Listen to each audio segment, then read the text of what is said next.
former governor of Rivers State, Rotimi Amaechi, was saying that, look, Peter Obi was the only governor, a governor, who supported President Goodluck Jonathan. This is an opponent talking about the praises of another opponent. He said he was the only one, even when they are trying to remove Jonathan, it was only Peter Obi who stood by President Jonathan. And so it's invariably saying that this is a time President Jonathan too will repay that particular good gesture by calling on everybody to come out and support Peter Obi. Yeah. This is some of the noble things that Nigerians want to hear. And it's because the man has been able to bring out the best in everybody, saying that Peter, Peter, Peter. So they're not saying any other thing. Peter, when you look at all the calculation in Nigeria as of today, and we are humbled by it, there is no place you will see whether they're discussing about politics in Nigeria that Peter Obi's name is not mentioned. You talk about who's Obi? Amaechi's revelation sparks 2027 political firestorm. Nigeria's political chessboard is heating up ahead of the 2027 presidential race. And this time, the latest move has come from an unlikely combination. Tanko Yunusa of the Labour Party, putting none other than former Rivers State Governor Rotimi Amaechi. According to Yunusa, Amaechi, a non-political rival, publicly admitted that Peter Obi was the only governor who stood by Goodluck Jonathan during his darkest political hours. Now, Yunusa is turning that revelation into a political call to action. He says Jonathan should repay the favor by supporting Obi for president in 2027. But what does this really mean? Is it possible? And how will it check Nigeria's already tense political alliances? Let's break it down.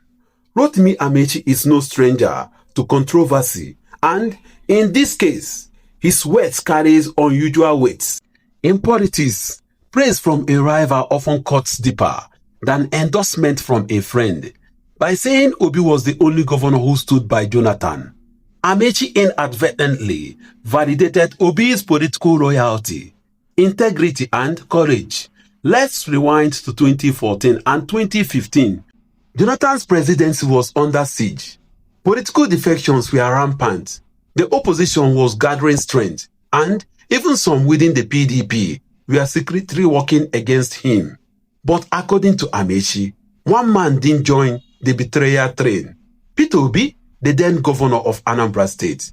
In Nigeria politics, loyalty is currency, and debts are rarely forgotten.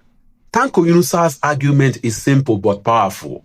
If Obi stood with Jonathan when it was politically risk, then Jonathan should stand with Obi when it counts most in 2027.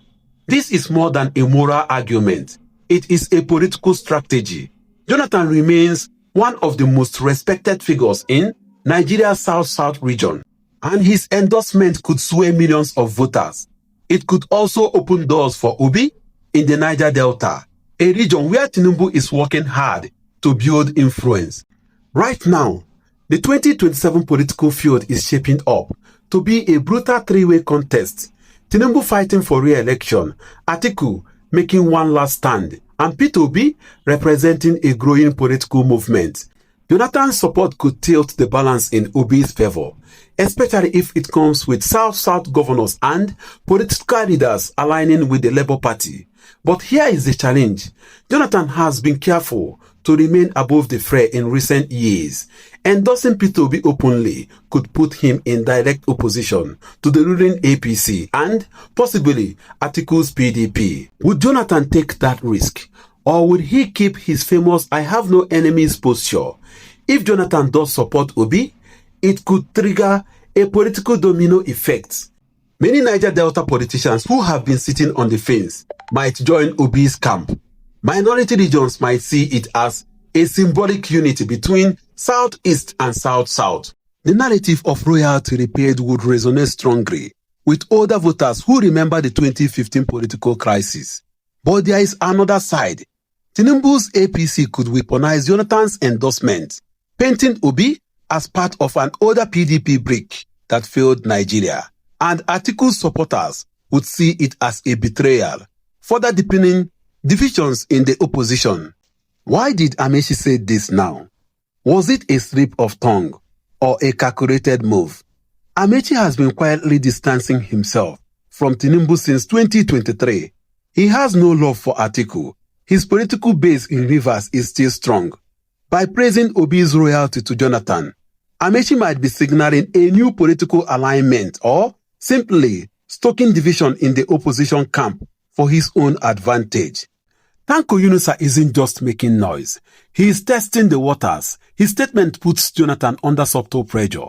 If Jonathan ignores the call, Obi's supporters can still use the story as proof of Obi's integrity. If Jonathan responds positively, it becomes a huge political win for the Labour Party. Either way, the narrative benefits Obi and places him in a position of moral strength. This is more than a throwaway interview comment. It is a seed being planted in Nigeria's political soil.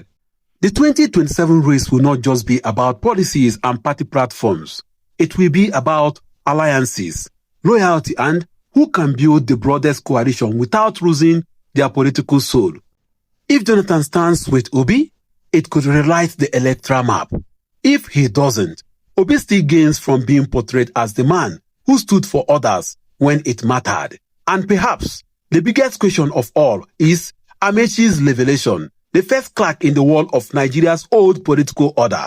One thing is clear, the game has just gotten even more interesting. Former governor of Rivers State, Rotimi Amaechi, was saying that, look, Peter Obi was the only governor, a governor, who supported President Goodluck Jonathan. This is an opponent talking about the praises of another opponent. He said he was the only one, even when they are trying to remove Jonathan, it was only Peter Obi who stood by President Jonathan. And so he's invariably saying that this is the time President Jonathan too will repay that particular good gesture by calling on everybody to come out and support Peter Obi. Yeah. This is some of the noble things that Nigerians want to hear. And it's because the man has been able to bring out the best in everybody, saying that Peter, Peter, Peter. So they're not saying any other thing. Peter, when you look at all the calculation in Nigeria as of today, and we're humbled by it, there is no place you will see whether they're discussing about politics in Nigeria that Peter Obi's name is not mentioned. You talk about